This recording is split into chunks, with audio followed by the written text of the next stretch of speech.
ነው የሚባለው ውስጥ ለውስጥ እየሄደች ሰው ሳያቅ ከማንም በላይ በጣም ልትጎዳው የቻለችው እንግዲህ ይቺ የራሔል እናት ናት።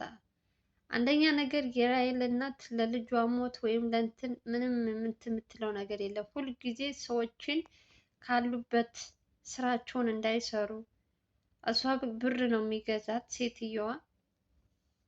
ካሁን በኋላ ከምንም ልታመልጥ አትችልም። የድምፅ እንትን አለ ቅጂ አለ።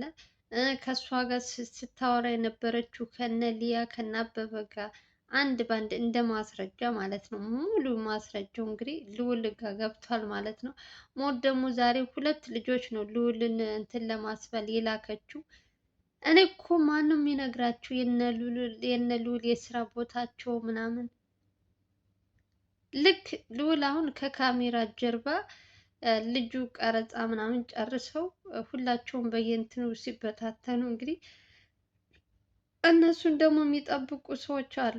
የነ ሊያ ሰዎች የሚከታተሉ እንግዲህ በዚህ ሰዓት ነው እንግዲህ ልዑልን ብቻውን አገኘን ብለው መኪና ውስጥ እንትን ለማስባል ኧረ በስመ አብ! ኧረ እኔ ምን አይነት ጭንቅላት እንዳላቸው እንዲሁ ሰው ሙሉ ከተማ መሀል ከተማ ላይ ሰው ባለበት ሰው እንትን ባለበት ለዛውም አዲስ አበባ ውስጥ ሰው አፍኖ ይዞ ለመሄድ መሞከራቸው ራሱ ምን አይነት ድፍረት ነው? ቆይ እንዴት አይነት ሞራን እንዴት አይነት እንትን ቢኖራቸው ነው? እንደው የፈለገው እንትን ቢመጣ የፈለገው እኔ አይዶን ነው ምንም ነገር ይሁን፣ ግን በዚህ ልክ ለሰው ልጅ ክፋት ለሰው ልጅ ለማሳገት ሰውን ያልሆነ ችግር ለማስገባት በዚህ ልክ መሄዳቸው ግን በጣም ነው እንትን ያለኝ። ልዑል ሁልጊዜም ፈጣሪ ነው የሚጠብቀው፣ የእናንተም ጸሎት ነው። ዛሬ አልቆለት ነበረ። እንደ አጋጣሚ ሁላቸውም እንግዲህ ከእንትን ነበር ከቀረጻ ምናምን ጨርሰው ሁሉም ሲበታተኑ ነው እንግዲህ እነዚህ ሰዎች የመጡት። በጣም የሚገርመኝ ነገር እየጠበቁ እነሱ እስከሚሄዱ ድረስ ከልዑል ጋር ያሉት እንግዲህ ከካሜራ ጀርባ ያሉት ወንድሞቻችን ሁልጊዜም ብዙ ማስረጃዎች ብዙ ነገር የሚሰሩት እነሱ ናቸው። እንግዲህ እነሱን ጠብቀው ነበር ልዑልን ለማጥቃት የተነሱት፣ ግን አልተሳካላቸውም። ልዑል ሁልጊዜም ፈጣሪም ይጠብቀዋል። በእናንተም ጸሎት ይመስለኛል የእውነት እንደነዚህ አይነት ተንከሲስ ሰዎች ችግር ውስጥ ለማስገባት ሲሉ ሲሞክሩ እራሳቸው ችግር ውስጥ ገብተው ዛሬ ደግሞ የተያዙት እንግዲህ ሁለት ልጆች ናቸው። ቪዲዮን አስገብቼላችሁ ታያችኋላችሁ። በጣም የሚገርመኝ ነገር ቢኖር ሰው በዚህ ያክል መክፋቱ፣ ሰው ለሰው ልጅ ተንኮል ለሰው ልጅ ድክመት ይህን ያክል መሄዳቸው፣ በዚህ ልክ ርቀት መሄዷ። ይቺ የራሔል እናት ደግሞ ዛሬ ተዋረጅ ሲላት እነ ልዑል ጋር ተገላገይ በቃሽ የእነሱን እንትን ስራቸውን አታጓጉ ሲባል ሲልክባት ፈጣሪ እንግዲህ እንድትታሰር ያደረጋት እንግዲህ ዋነኛው ልዑልን የእሷ ናት። እነዚህን ልጆች እንትን ያለቻቸው ምንም ቢሆን በነ አቤል ወይም በነ አበበ በነ ሊያ ትምጣ እንጂ ዋነኛው አዛዥ የሊያ እናት እንደሆነች ነው እነዚህ ሁለት ወጣቶች እየተናገሩ ያሉት። እንግዲህ እናንተ ከምትታሰሩና እውነት ተናገሩ ሲባል እየተገረፉ እውነትን አልናገር ብለው ወንጀለኞች ከነገራችን ላይ ሲመጡ ወደው እንደመጡ መናገር አይፈልጉም። የሰውን ማንነት የራሳቸውን በቃ ለመደበቅ ይፈልጋሉ። ምክንያቱም ወደዚህ ሲመጡ ተጠንቅቀው አስጠንቅቀው ስለሚልኳቸው ይመስለኛል። እንግዲህ ተገርፎም ሆነ ምንም አለ እውነትን እንዲናገር አድርገውታል። ብቻ እኔ እውነት እንደ ዛሬ ደስ ብሎኝ አያውቅም። በመጀመሪያ ልዑልን ምንም ነገር ስላልደረሰበት እግዚአብሔር ይመስገን። ሁልጊዜም እላችኋለሁ ሰዎች በተነሱ ሰዓት ሰዎች በሚያደርጓቸው ነገሮች ሁሉ እግዚአብሔርና የእናንተ ጸሎት ነው እነ ልዑልን እና አቤል ሁላቸው የሚጠብቃቸው እና አንዳንድ ጊዜ በእነሱ ተንኮል በእነሱ እንትን አሁን ላይ ልዑልን ምን እንደሚያደርጉት ፈጣሪ ነው የሚያውቀው። ግን ፈጣሪ ደግሞ አንዳንድ ጊዜ እግዚአብሔር ሊረዳሽ ሲል በሰው ነው የሚልክልሽ እና እንደ መላእክት ሆነው እዛ መኪና ውስጥ እንዳይገባ ያገዙት ልጆች እግዚአብሔር ይስጣቸው። እንግዲህ የእሱ ሰዎች አይደሉም፣ እንዳጋጣሚ የመንገደኛ ሰዎች ናቸው ጎትተው ሊያስገቡት ሲሉ እሱም ልዑልም በጣም እንትን እያለ ነበር። ቪዲዮን አስገብቼላችሁ ታዩታላችሁ። እንግዲህ እግዚአብሔር ይስጣቸው። ሲጀመር እነ ልዑልም በጣም ብዙ ሰው ያውቃቸዋል። በዩቱብ በቲክቶክ በየትኛውም ፌስቡክ ላይ እንግዲህ ቪዲዮቸው እየተቆራረጠ ስለሚል አብዛኛው ሰው ያውቃቸዋል። የሚሰሩትንም ስራ ያውቃል። እና ይሄንን በማወቅ እንግዲህ እነዚህ ልጆች ህይወቱን አትርፈውለታል። እነዚህ ጨካኞች ይዘውት ሳይሄዱ በእነሱ ምክንያት እንግዲህ ተርፏል ማለት ነው። በቀጣይ ደግሞ እንግዲህ ምን እንደሚፈጠር የራሔል እናት ትታሰራለች። በአሁኑማ ከእኔ ልዑል ምንም እኔ እውነት አልሞት በተጋዳ ላይ ምን ይላል የሚባለው በልዑል ነው የእውነት። አሁን ይቺ ሴት ካላሳሰራት በራሱ በህይወቱ እየቀለደ ነው ያለው። ቀጣይ ደግሞ ትመጣበታለች። እነሱ ሲጀመር እነ ልዑልን የማይከታተሉ ሰዎች በዛ ሲሉ ሌላ ሰው ይመጣል። በዚህ ተደራጅተው እኮ ነው ማንነታቸውን፣ አለባበሳቸው፣ ፊታቸው፣ ምናቸው ሰው እንዳይለያቸው ወንበዴ በሏቸው። በቃ በእነዚህ ሰዎች ምክንያት እኛ ልዑል ለአንድ ሰው አይደለም፣ ልዑል ቢጠፋ አንድ ሰው ብቻ አይደለም፣ እናቱ ወይም ወንድሙ አይደለም የሚጎዳው፣ ሙሉ ህዝብ ነው የሚጎዳው። የሰይጣን ጆሮ ይደፈን።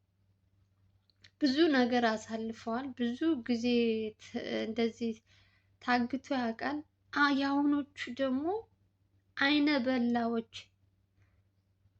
በቃ ፊት ለፊት እየመጡ ፊት ለፊት እኔ እኮ ሰው እኮ ጥላት እንኳን ቢሆን ከእንትንሽ መጥቶ እንትን የእነዚህ ደግሞ አይነ አውጣዎች መሀል ከተማ መሀል እንትን ላይ መጥተው መኪና አቁመው ለመውሰድ እንደው ይሄ ሁሉ ለማድረግ እንኳን ሞራኑ ራሱ ስላላቸው ኔቨር አይ ዶንት ኖ እኔ ምን አይነት ችግር ውስጥ እንደከተቷቸው አላውቅም። እውነት እንደውም አሁን እግዚአብሔር ይመስገን አቤል ይሻላል። በፊት አቤል ላይ ነበር ዘመቻ የከፈቱበት፣ አሁን ደግሞ ተገልብጠው ልዑል ላይ። በጣም የሚያስጠላ ለማውራት ራሱ የሚከብድ ሰው ከፍቷል። ሰው በየቀኑ እንደ እንስሳ ይሆናል። አምላክ ሆይ ትዕግስቱ ስጠኝ፣ ትዕግስቱ ስጠኝ ጌታ ሆይ። እኔ በስንቱ ሰው ይቃጠላል፣ በስንቱ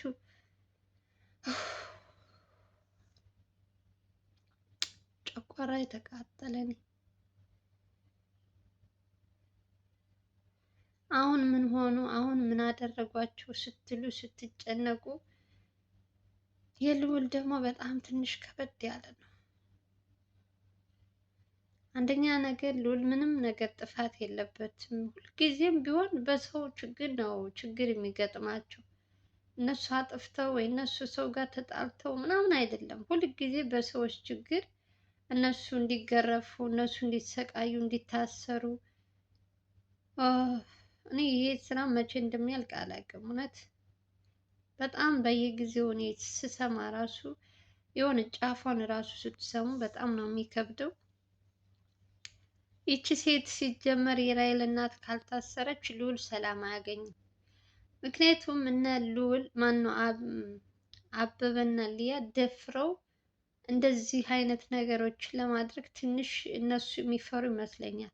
ይችኛዋ በእንትን ነው እየተንቀሳቀሰች ያለችው። ምንም ባረግ አልታሰርም፣ ልጄ ሞታለች ምናምን በሚለው ለእኔ ነው የሚፈረደው በማለት እንግዲህ ራሷን እንደምን እየቆለለች እንደሆነ ባላቅም ለልጆቹ ስራቸውን እንዳይሰሩ እንደ እንቅፋት የሆነችባቸው ሴት ናት። እና ይቺ ሴት ከመጀመሪያም ስትመጣ እኔ አልወደድኳትም። ገና ሀ ብላ ስትመጣ ጀምራ የውሸት እንባ እያለቀሰች ካዲ የሆነች፣ በሷ ስም ብዙ እናቶች መሳደብ አልፈልግም፣ ግን የእናትነት እንትን የሌላት ሴት ናት። ምንም ክብር የሌላት ልጇን በገንዘብ የምትሸጥ ወራዳ ሴት ናት። አልሳካ ሲላቸው አሁን ደግሞ ወደ ልዑል መዞራቸው ራሱ በጣም ነው የሚገርመኝ። እስካሁን ድረስ ስንት ነገር ሰርተዋል እነ ልዑል፣ በጣም ብዙ ነገር አድርገዋል። ይቺ ሴት ሀ ብላ ከመጣች ጀምሮ ወይ ስራቸው ሊሰሩ አትሰጣቸው፣ አብዛኛው ሰዎች ሲመጡ በራሔል እናት እንደዛ ነው የሚሉት። እኔ ብቻ አላቅም።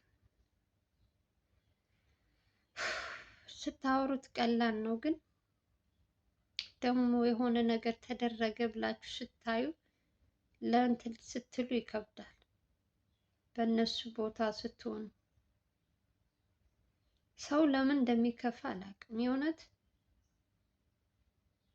አምላክ ሆይ ትዕግስቱ ስጠኝ፣ ልቦና ስጣቸው፣ ማስተዋሉን ስጠን እያልኩኝ ነው። እኔ ምንም ማለት አልችልም።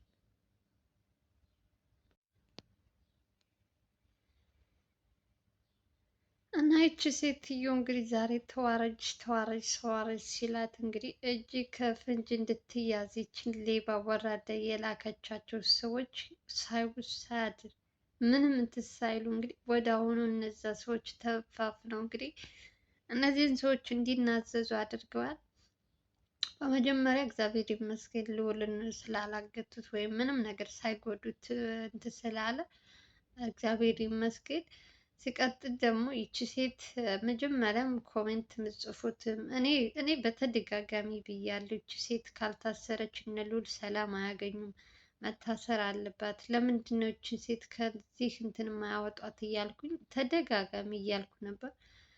ግን ይሄው ቀን ሆኖ ዛሬ ተጋለጠች ማለት ነው። ሲጀመር ብር እንደሚገዛት በራሷ አንደበት ተናግራለች። ልጅቷ ራሱ ስታስመስል ልዑል ጋር ስትመጣ ብዙ ነገር እያለች አይታችኋታል። ግን አስመሳይና ወራዳ ናት። እሷ ራሱ ሶሪ ከነሉ ማነው አበበ ሊያ ጋር እየተደራደረች ያለችው እንደውም ዋነኛዋ ሌባ ራሱ ልጇ ናት። እነ ልዑል ጋር ሲመጡ ምስኪን ምስኪን ይመስላሉ። ከካሜራ ጀርባ ደግሞ ሌላ ሰው። እንደዚህ አይነት ሰው ደግሞ ሰውን ይጎዳል በጣም።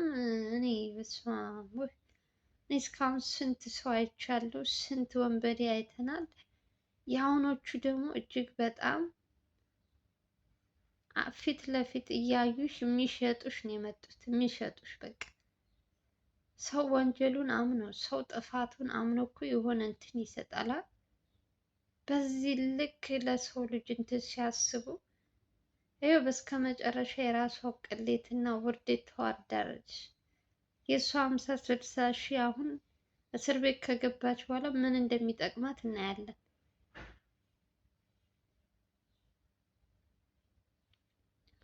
ሰው ለተሰጠው ነገር አመስግኖ መኖር ሲገባ የሰው ገንዘብ የሰው እንትን 24 ሰዓት ስትሰበስብ ሺህ ዓመታት ትኖር። ነገ ትሞት ዛሬ ትሞት አታውቅም።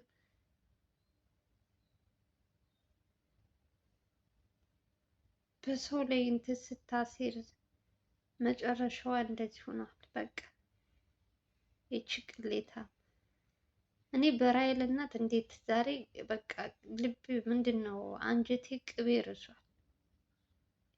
ሞት ደግሞ ታሰረች እንደዚህ ሲባል ወይ አሁን ራሱ የእሷ ስም በመጥፎ ስለተነሳ ደስ ብሎኛል። ሞት ደግሞ በአሁኑ ልዑል ምሕረት ካረገላት እኔ ሁለተኛ የእውነቴን ነው የምላችሁ ለልዑል አላዝንለትም። በጣም ለሰዎች የሆነ እንትን ይላል፣ ለሰዎች ይጨነቃል። እነሱ ደግሞ እሱን ለማጥፋት ተነስተዋል። እሱ ሞር እንኳን ካያችሁት ልዑል እሱን እንኳን እየጎዱት ፊታቸው እንዲታይ አይፈልግም። ይሄን ያክል የዋህ ነው። እንግዲህ ሰው የሚጎዳሽን ሰው በጣም ስራሽን አላሰራሽ ያለ ሰው ሰው እንዲያቅለት ፊቱን እንትን ብሎ ምንም ሳይሸፍን ይለቃል። እነሱ ግን ለሁሉ ነገር ተጠንቅቀው ነው ሰው እንዳያገላቸው ይላሉ። እነሱን እየገደሏቸው እነሱን እያሰቃዩ መውጫና መግቢያ እያሳጧቸው በየሄዱበት የነሱ ሰዎች ናቸው። ስራቸው እኮ መስራት አልቻሉም። እውነት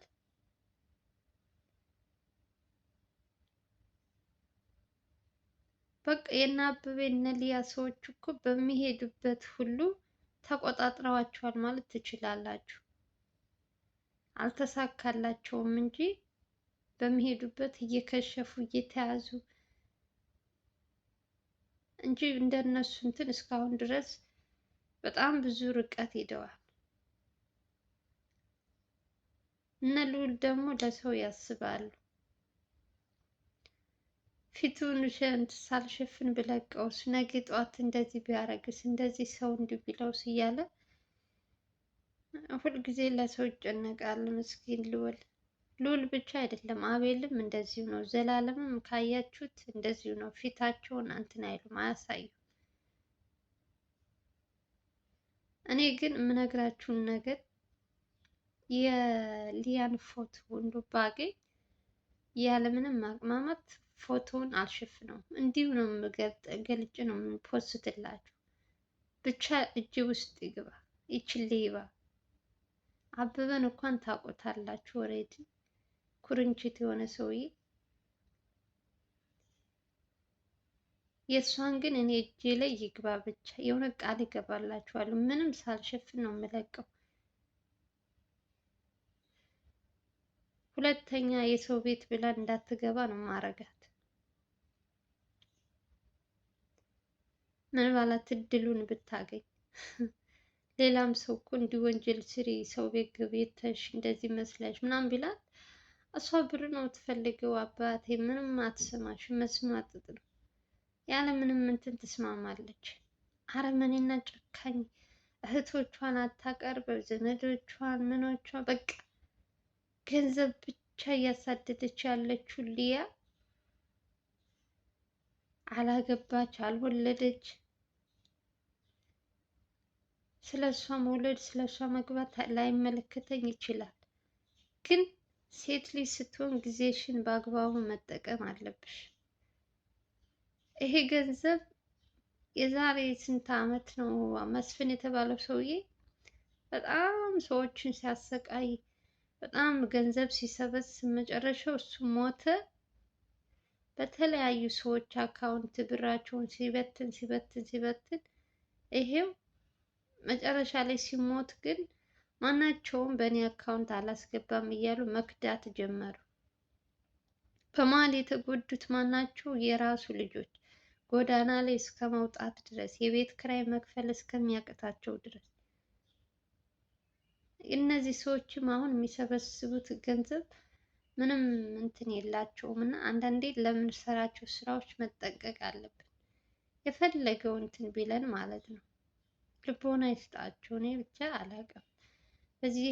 ይሄን ያክል ለሰው ልጅ ክፋት ማሰብ ራሱ ተገቢ አይደለም ብዬ ነው የማስበው። ለማንኛውም የራሔልን እናት ቅሌትና ውርዴት እንግዲህ ዛሬ ታሳያችኋለሁ። ለማንኛውም ልዑላችን እግዚአብሔር ይመስገን ምንም ነገር ስላልደረሰበት። ለማንኛውም የዛሬው ቪዲዮ ይመስላል። እንግዲህ ከተመቻችሁ ላይክ፣ ሼር እያደረጋችሁ አዲስ ከሆናችሁ ሰብስክራይብ ማድረጋችሁ እንዳትረሱ። በሌላ ቪዲዮ እስከምንገናኝ ድረስ ደህና ደህና ሰንብቱ። ሀገራችን ኢትዮጵያን ሰላም እና ፍቅር ያምጣልን። ከእንደዚህ አይነት የቀን ጅቦች እግዚአብሔር ይሰውራችሁ፣ ይጠብቃችሁ እላችኋለሁ። የምወዳችሁ ሰላማችሁ ይብዛልኝ። ባይ ባይ።